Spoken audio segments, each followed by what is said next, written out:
The lights dim, the crowd roars, and the anticipation in Las Vegas reaches a fever pitch. On one side stands Saul Canelo Alvarez, the pride of Mexico, with the reputation of a precise counterpuncher and a warrior's heart. On the other side, towering in height and reach, is Daniel Miracle Man Jacobs, a fighter who has already defeated life itself by overcoming cancer and returning to the ring with unshakable determination. The tale isn't just about belts or bragging rights. It's about legacy. Canelo, known for dismantling legends, now faces a man whose very nickname tells you he's no ordinary opponent.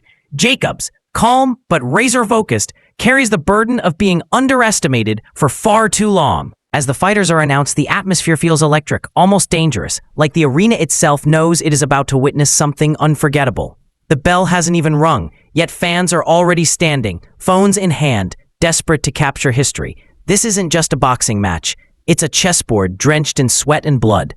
Will Canelo's calculated firepower be enough to break Jacobs? Or will the Miracle Man shock the world again by toppling the pound-for-pound king? The bell rings, fists fly, and the war begins. From the opening rounds, it's clear this isn't going to be a brawl. It's going to be a masterclass in tactics. Canelo Alvarez wastes no time asserting himself. He crouches low, weaving, making Jacobs miss by mere inches. And every miss costs Jacobs because Canelo counters with snapping body shots that echo through the arena like a drumbeat of destruction.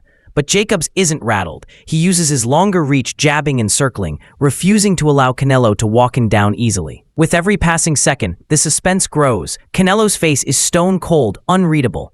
Jacobs' eyes, however, burn with the hunger of a man who knows this might be his once-in-a-lifetime moment. By the third round, Jacobs begins to find his rhythm. A sharp right hand slices through Canelo's defense, snapping his head back. The crowd gasps. It's rare to see Canelo touched so cleanly. Suddenly, this doesn't feel like a routine defense for the Mexican superstar. Suddenly, the Miracle Man looks like he belongs. By the middle rounds, the chess match has transformed into a battlefield. Canelo, relentless and sharp, keeps digging vicious hooks into Jacobs' ribs, thud after thud, trying to drain the Miracle Man's stamina. Every shot echoes through the arena like a hammer striking steel. But Jacobs refuses to crumble. Instead, he switches stances, southpaw to orthodox, throwing Canelo off rhythm, snapping jabs from unexpected angles. The crowd is split, half chanting for Alvarez, half rallying behind Jacobs, the underdog who's daring to defy the odds. Then it happens, a monstrous exchange. Jacobs launches a left hook that barely misses, but his right hand crashes against Canelo's guard, forcing Alvarez back for the first time all night. Gasps ripple through the crowd. For a heartbeat, it feels like the Miracle Man is about to seize control.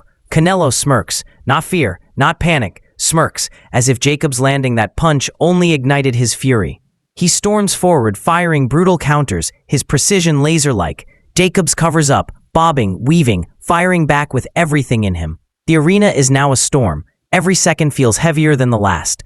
Both fighters know, one mistake, one lapse, and the entire story could flip in an instant. This is no longer just boxing. This is survival. The championship rounds arrive, and the tension in the air is unbearable.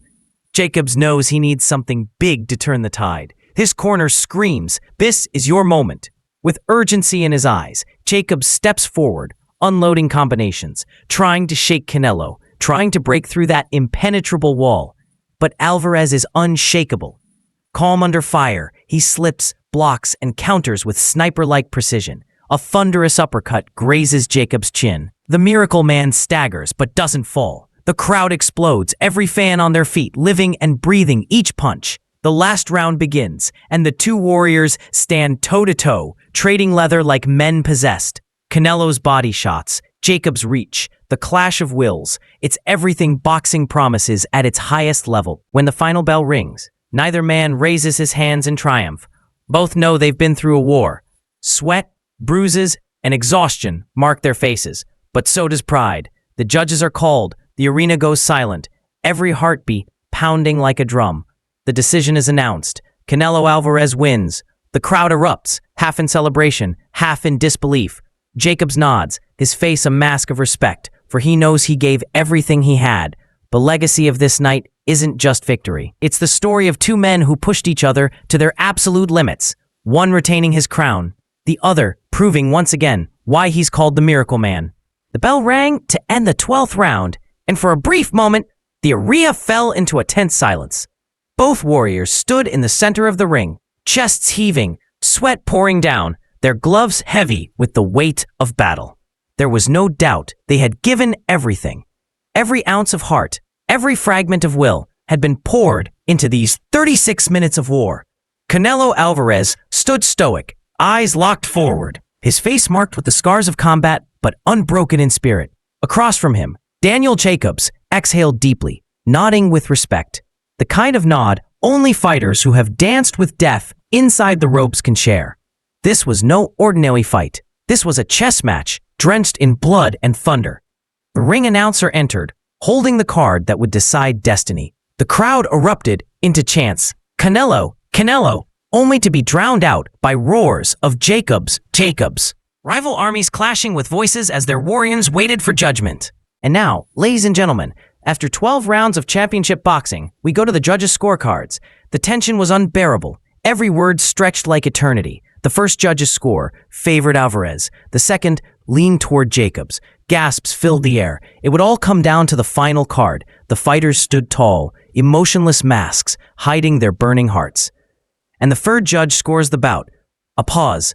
The crowd held its breath. For your winner, by unanimous decision, Canelo Alvarez. The arena exploded. Red and gold confetti rained from the rafters as Alvarez raised his gloves to the heavens. A warrior crowned once more. Jacobs, gracious in defeat, lifted Canelo's arm himself, acknowledging the better man of the night. It wasn't just a fight. It was a symphony of skill, courage, and respect. And when history remembers this night, it won't just speak of the winner.